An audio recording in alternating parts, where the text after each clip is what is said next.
Sabado nights ngayon, so kain-kain lang si Tatay Digong. Relax kayong lahat. It's a weekend. Alam mo, pag weekend, marami ang lumalabas ng bahay. Maraming inuman. So, take your time. Do not hurry up.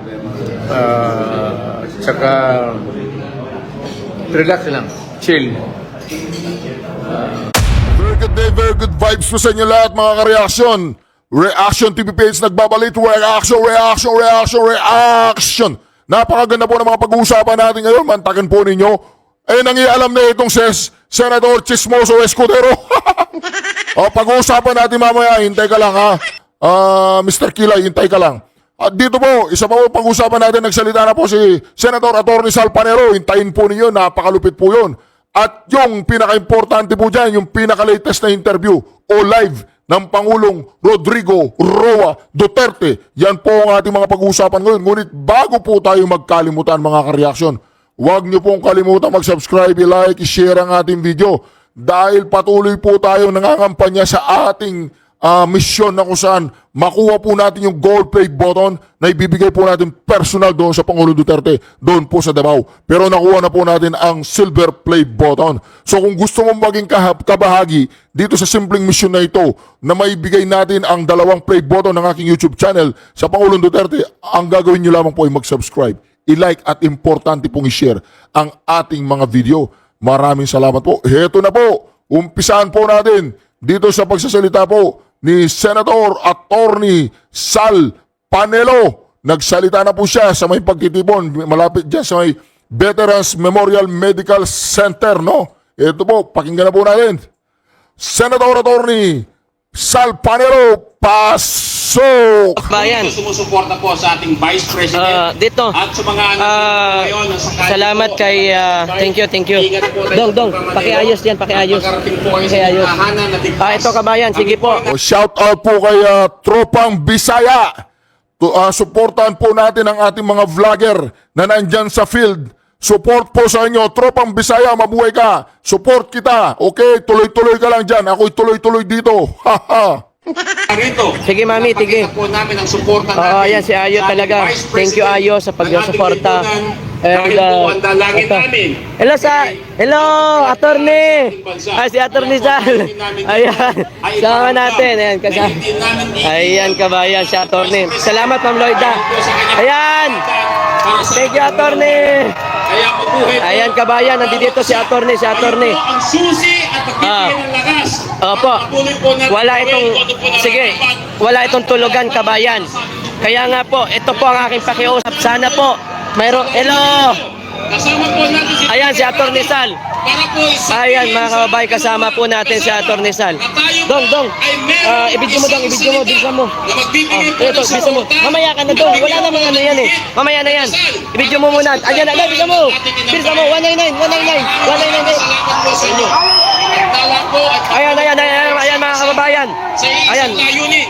Kaya po, Bilisan mo. Ayusin mo. bigyan po ng sapat na Bilisan mo, Dong. Ayan na, mga kababayan. Si Atty. Sal. Ayan, kabayan. Wait lang. Ito. Ayan. Wait lang. Salamat po. Thank you sa mga nagpakulay, Ma'am Cheryl. Salamat. Ito si Atty. Sal. Kasama natin. Ayan, mga kababayan. Ayan.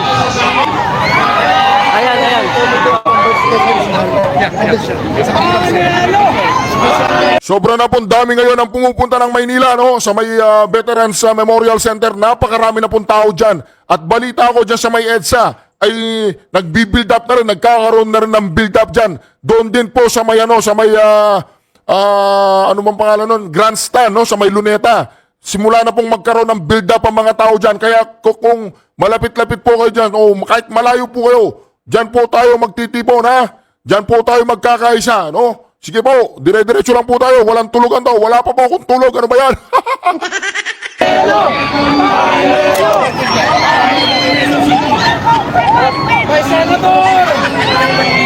Ayan, kabayan. And nakisi nga po dito, kabayan, si Atty. Panilo ngayong gabi. Kasama po natin dito. At marami nga po dito tayo mga kasama na nakiisa nga po dito. Ayan. Ayan kabayan, and nakikipicture pa nga po. Salamat yan sa mga nagpakulay sa atin. Salamat sa inyo. Ayan. Oh, ito kabayan, and thank you. Ayan, may picture pa kabayan si Atty. Sal. Ayan, at ang dami na nga po dito kabayan, ang mga kasama po natin. Ayan o. At lalo nga pong dumarami yung mga tao ngayong gabi dito. Ayan. Ayan. So, ang dami po ng Magsasalita po dyan si Atty. Sal Panelo, ha? Hintay-hintay lang po kayo, picture-picture muna sila. Kaya kayo pong lahat ng mga nasa field, saludo po ang Reaction TVPH sa inyo. Habang naririyan kayo nagkikipaglaban, naririto naman ako sumusuporta at patuloy ang pagkikipaglaban natin hanggang makamit natin ang kalayaan natin sa mga kurakot at mga mandarambong at walang pakialam na mga leader natin yan, ha? Tambaluslos, ano ba yan? Okay. mga nandito ngayon kasama natin, mga kababayan. Ayan. Ayan. Tatlong Duterte muna tayo. Duterte! Duterte! Duterte! Alright! And tingnan natin kung sino pa po ang mga darating ngayon. And marami dito. Ayan. Nakita nila si Atty. Sal. And Quezon City pa lang ito kabayan. Ano, wala pa yung iba. And marami pa po ang mga darating ngayong ayan o. Marami pa po ang mga darating ngayong gabi, mga kababayan. Asahan po natin yan. Ayan. Ayan, di ba? So, thank you. Share natin ang ating live sa mga kaibigan natin. Okay. Ayan. So, nagpakita po ng suporta dito. Actually, kanina, nandito din po sila, Senador Bato, si Marcolita, and ilan pa sa mga kilalang personalidad. Ayun. Pumunta sa kabila, mga kababayan. Kung bakit po ang Duterte patuloy po. Ayan, kabayan, and bayan, magandang gabi po sa inyo, Atty. Kasama ko po si Tatay Rani. ayan, po. ayan, kabayan. Duterte! Marami dito ngayon ang tao sa bayan. Kasama po yung tumatagpong senador. Ayun po, ano pong mensahe nyo sa ating mga kababayan na nandito po ngayon, Atty.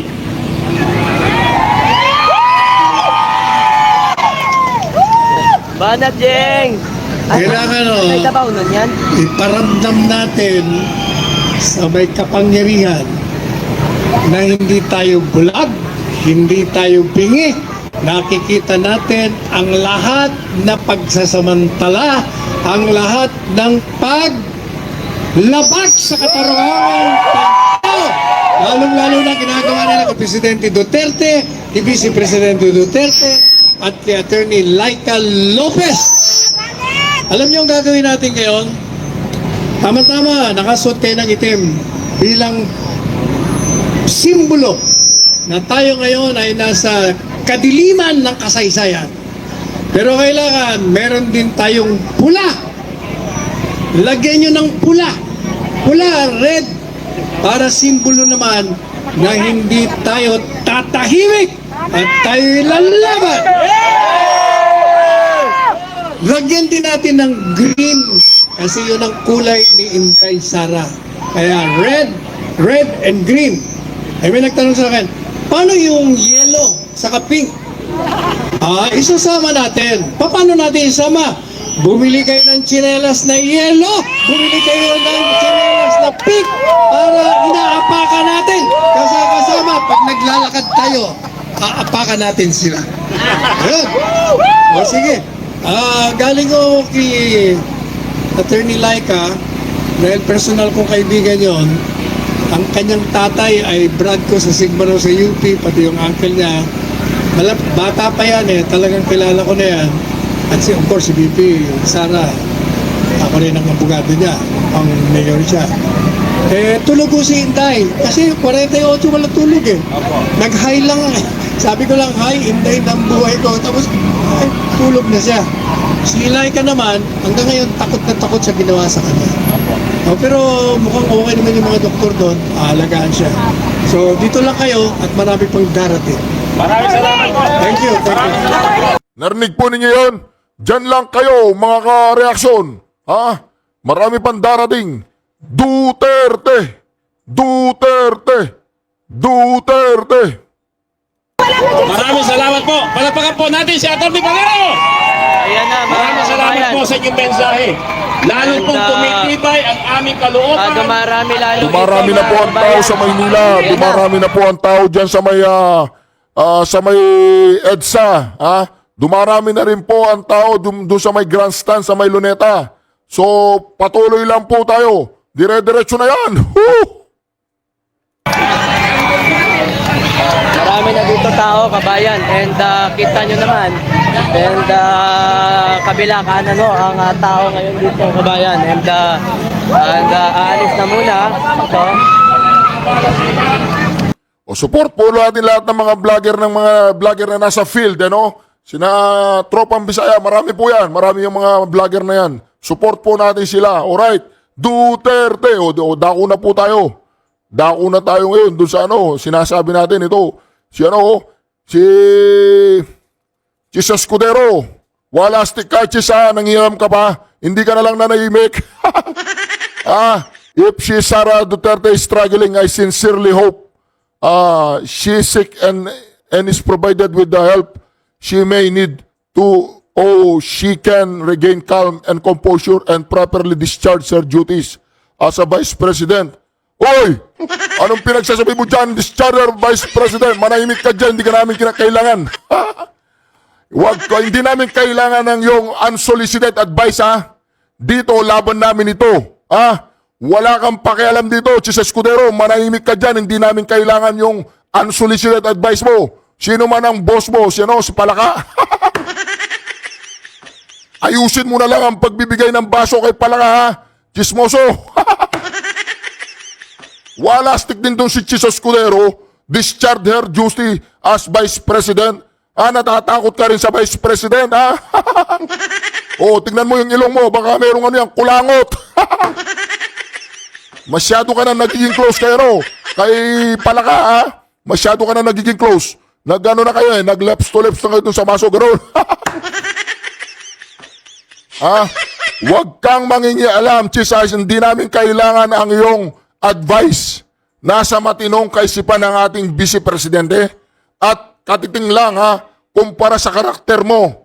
Katiting lang ang karakter mo kumpara sa karakter niya. Hindi kayo pwedeng ipagkumpara,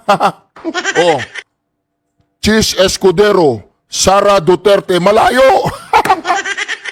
Wala stick. Kumbaga, ikaw sa being a leader, Chis Escudero, sa isang leader at sa isang dignidad na tao, sa may utak na tao, pareho kayong lawyer, di ba?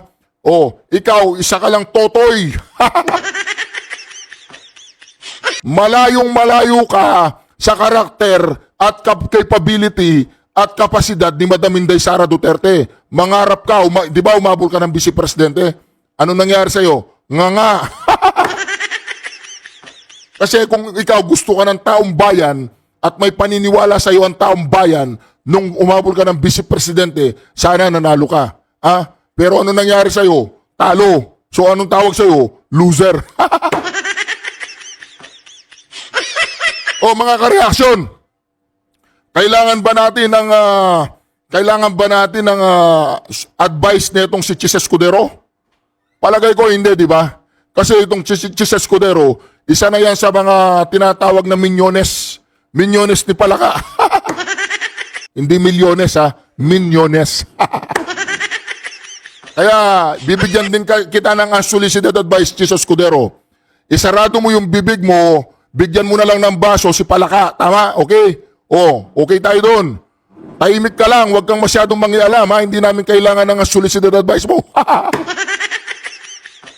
Di ba? Focus ka na lang sa doon, sa socialista mo. Socialite. Huwag ka nang mangialam kay Madam Inday Sara. Kung nangangarap ka na ikaw ang, alam nyo na, ikaw yung pangatlo, di ba? Presidente, Vice, tapos Senate President. Bukas makalawa, ang Senate President, si Batunao, kaya si Bongo. Wait ka lang, wait lang. Wag kayong masyadong, wag nyo masyadong madaliin, Wait lang kayo, ito, pakinggan yung sasabihin ng Pangulong Duterte, Chisa, okay. Kalmante lang, Chisa. Wag kang masyadong maangas, Brad. Duterte ang binabangga mo, Duterte. Alright, ito po ang sinasabi ng ating mahal na Pangulo, okay? Yan. Magandang gabi po sa inyo lahat mga kababayan ko. Ito po, si Tatay Digong relax ngayon, kumakain lang ng butchi, lychee at saka manik. Tatay Digong, good evening. Good evening, mga kababayan ko. Shout out naman dyan, Tatay Digong. Nandito ako, kasama ko si Congressman Alvarez. Kumakain kami kasi death anniversary ng tatay ko. Batiin mo lang sila Mayor ng ingat parati. Sabado nights ngayon, so kain-kain lang si Tatay Digong. Relax ngayon lahat. It's a weekend. Alam mo, pag weekend, marami ang lumalabas ng bahay. Maraming inuman. So, take your time. Do not hurry up. Tsaka, relax lang. Chill. Padaan lang po kay Tatay Digong, balik po ako ng Manila, kinasal po ang aking pamangkin. At ngayong araw na to, araw po ng karawan po ng tatay, si Governor Duterte, ang kanyang the late Governor Duterte. Birthday po niya ngayon, no? At nakagawian po ni Mayor Rudy, former President Duterte, na bumisita sa kanyang nanay at tatay. At meron din po isang namatay, ang pride po ng Davao ng Pilipinas, si Cassius Casas, na bisita ko rin po kanina at bibisitahin rin po ni Tatay Digong. Sabado ngayon, relax muna si Tatay Digong. Kain-kain lang at bawal siyang uminom. Pinagbabawal ng doktor uminom dahil baka humapdi na naman po ang tiyan niya. Mahal na mahal kayo ni Tatay Digong. O, di ba? Ganon dapat, chill-chill lang. O, tingnan mo si Tatay Digong. Itong si Chis Escudero, nagpapanik ka na yata, Brad. Huwag kayong masyadong magpanik, simula pa lang yan, Brad. Ang mahirap kasi sa inyo, nasa posisyon na kayo. Gusto lang magtrabaho nung Ali, ha? Si Aling Vice Presidente, gusto lang niya magtrabaho without any political, sinatawag nating intention o interest. Basta trabaho lang siya. Eh wala kayong ginawa umaga't gabi, gurgurin ng... Antakin mo yan, iniimbestigahan yung kanyang tinatawag na confidential fund. Yes, sa kanya lang ang iniimbestigahan. Wala nang iba ganoon. 125 million ang inihahanap ninyo. Tapos magbibigay pa ng advice tong si inayupak na nagpakilay, na magdi-discharge daw. Sino ka para magsabing ganyan, ha? Sino ka? Alright, wag po natin masyadong pasinin yun. Yung Senate President na yun, paepal lang yan. Nangangarap maging presidente, malayo pa, Brad. O pagkumparain natin, ha? Sara Duterte, imaginin po ninyo. Chis Escudero, wala, malayo. Yung yung sino ba yon, si Aling Lugaw? Leni Robredo. Sara Duterte, malayo pa rin. Medyo malapit-lapit yan, Bongo. Sara Duterte, yun, malapit yun. Siyempre, Duterte go. O Duterte, go. 2028 yun. Alam nyo na. Bongo, Sara Duterte. Ay, ba't nadulas ako? Ba't sinabi ko yun? Ba't sinabi ko? Kasi yun ang nakikita ko. Alright. O ito, magano muna tayo. Mag-react po tayo dito, ha? Mag-react tayo. Huwag niyo masyadong pasinin si Chis Escudero. Nagpapapansin niya, nakala niya, makarisma. Wala kang karisma, Brad. Ang karisma mo lang, bigyan mo ng baso si Palaka. Jed, ano ang naging dahilan bakit naglabas ng sama ng loob si VP Sara sa media? Yan ba ay dahil sa order na ililipat na ng Women's Correctional Facility ang kanyang Chief of Staff o may iba pa siyang binanggit na dahilan?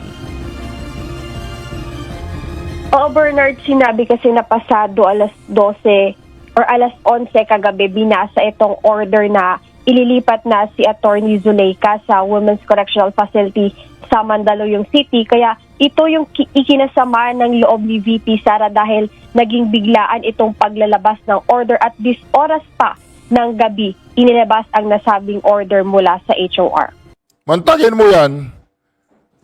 Hating gabi. Ha? Mga ka-reaction. Hating gabi, maglalabas ng statement ang House of the Representative habang nag-iilik si Tambaluslos, habang hindi mo alam kung anong ginagawa ni Don Gonzales, maya-maya may pupunta dyan mga pulis, iimbitahan itong Ali, i-istorbo sa pagtulog niya. Sino man namang hindi magwawala dyan? Paano? Ang talagang target nila ay mapaalis dyan ang Vice Presidente. Bakit? Ito po ang dahilan. Kaya pala gustong-gustong malipat siyang si Madam Attorney Lopez doon sa isang kulungan. Kasi hindi makapunta si Tambaluslos dyan pag nandyan si Sara Duterte, takot na takot. Natandaan po ninyo yung sinampal niyang sheriff. O yun, napanood daw ni Tambaluslos yun, kaya ayaw niya, baka yun ang mangyari sa kanya. Gagawin po niya yun. Si Madam Sara Duterte, gagawin niya yun. O, pustahan tayo. Dalin mo sa kwarto silang dalawa ni Romualdez ngayon. Isara mo yung kwarto. Paglabas, tignan natin kung ano mangyayari kay Romualdez. Mantakin mo, sinong hindi magwawala? Kaladid na ng tulog ng mga tao, gigisingin nyo, sasabihin mo, ililipat mo dyan sa ibang kulungan. Anong dahilan? Anong dahilan? Ba't tatanggalin mo dyan? Nasarap ng tulog nung Ali. Anong dahilan? Para lamang mapalayas nyo dyan ng Vice Presidente? Natutulog naman yan doon sa opisina ng kapatid niya. Masama ba yun? Hindi nyo lang matanggap, mga inayupak kayo hindi nyo lang matanggap yung kalidad at level ng katalinuhan at katapangan at yung puso ng isang Duterte na nandyan siya sa piggery. House of Pig, House of Crocs. So kasalanan namin ngayon, nagwawala yung buong bayan. So kasalanan namin ngayon, nag-eruption niya. Kung saan, sa Davao, nag-eruption. Kung saan, nag-eruption sa iba-ibang panig ng Pilipinas. Umaalsa na yung taong bayan kasi nararamdaman nila yung talamak na pagnanakaw at talamak na pang-aabuso sa mga maliliit na tao. Tama?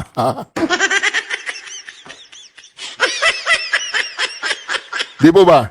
Kaya dito makikita natin maling-mali ang ginawa nila Kung hindi na nila naisip na sa kalagitnaan ng tulog ni Attorney Zuleika Lopez, ginising nila, hindi sana hayahayang buhay sa Lunes may hearing. Ngayon, anong mangyayari? Hindi ko alam.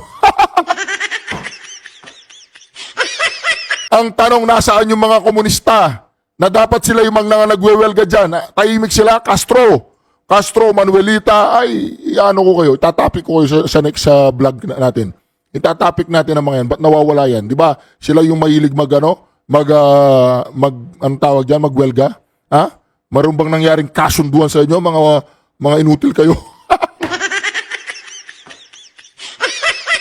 Nayupak yan Anyway, mga ka-reaction. Tuloy natin.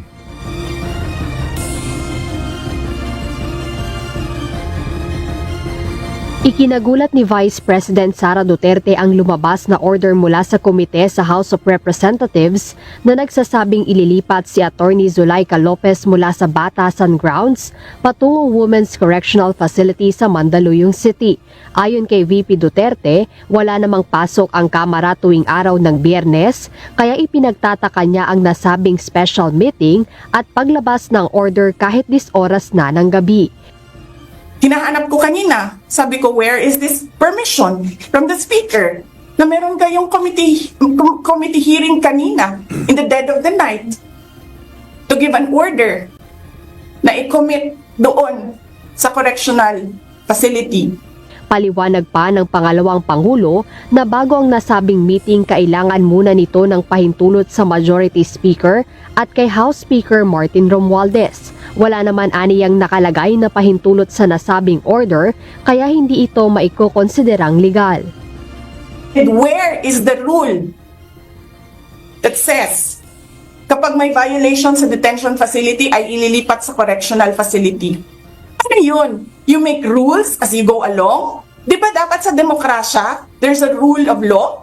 Kung ano lang, whatever pleases the speaker?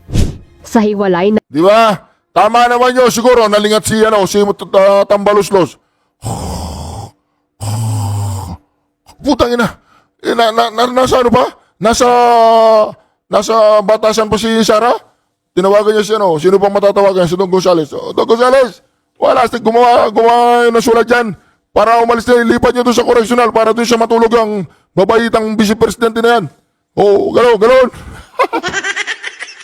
Sige, matutulog na ako ulit.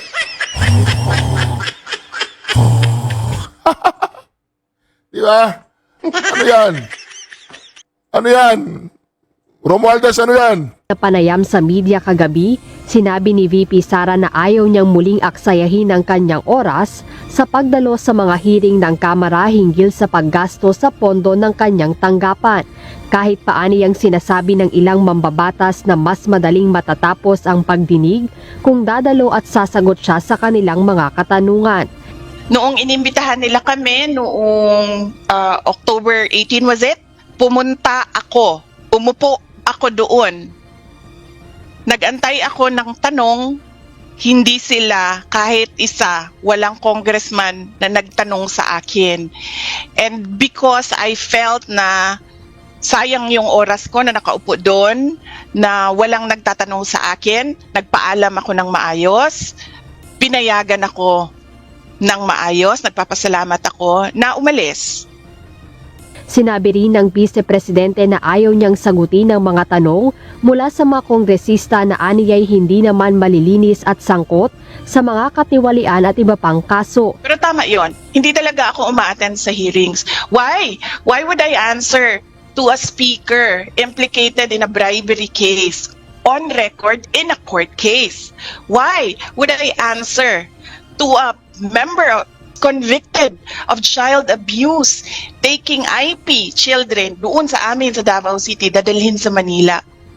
Diba? Why would I answer to a member of the House of Representatives na merong utang sa aking husband ng 9 million dahil sa isang case?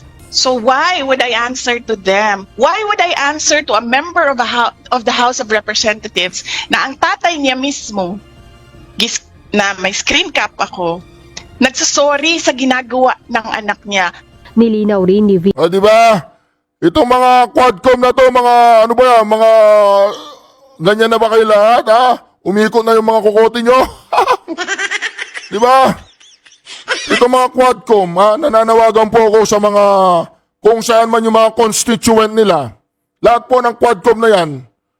Pag-aralan po ninyo yung mga tao na yan, ganyan ang ginagawa nila.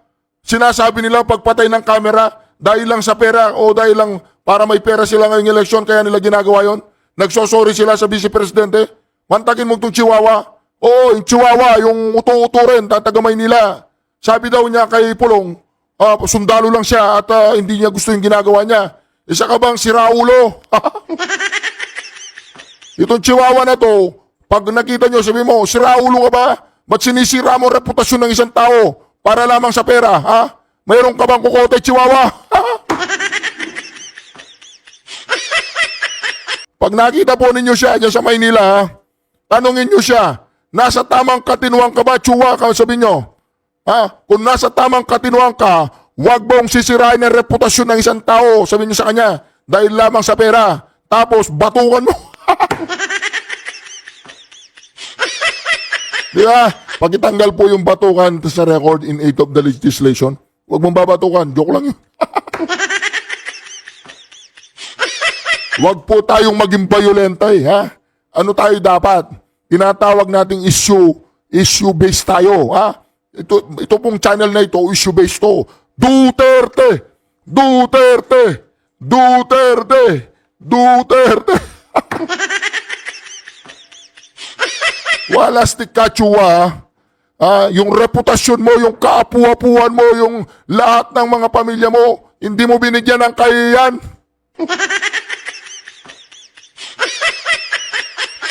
Ano nga itong video na to, pag-share nyo kay Madam Inday Sara. Pag-isabi kay Madam Inday Sara, Madam, mag-ingat ka, kumain ka ng maayos, napakaganda mo, ma'am. Na-inspire kami sa yung ganda, sa yung beauty, sa yung intelligence, sa yung tapang, sa yung papaninindigan. Madam, ito lang masasabi namin sa iyo. 10 ng mga kareaksyon ko. Nasa likuran mo kami, walang iwanan to. Okay? Basta tuloy-tuloy lang, basta nasa katuwiran tayo, susuporta tayo dyan. Alright? Anyway, mga kareaksyon, maraming salamat muli sa pagsama niyo sa aking reaksyon na to. Huwag kayong masyadong makikinig kay Mr. Kilay. Nagpapapansin lang yan. Kasi yan ay laos na. Laos paano hindi magiging... We are not Filipino for nothing, okay? Naintindihan mo yun? Kilay, naintindihan mo? We are not Filipino for nothing. Laos, kung hindi ka laos, tahimik ka lang. Low profile, kaya nga lang pala kaya nag-iingay. Kasi bata siya ni Palaka. Tama? Oh, sorry naman ha. Okay. Syukran.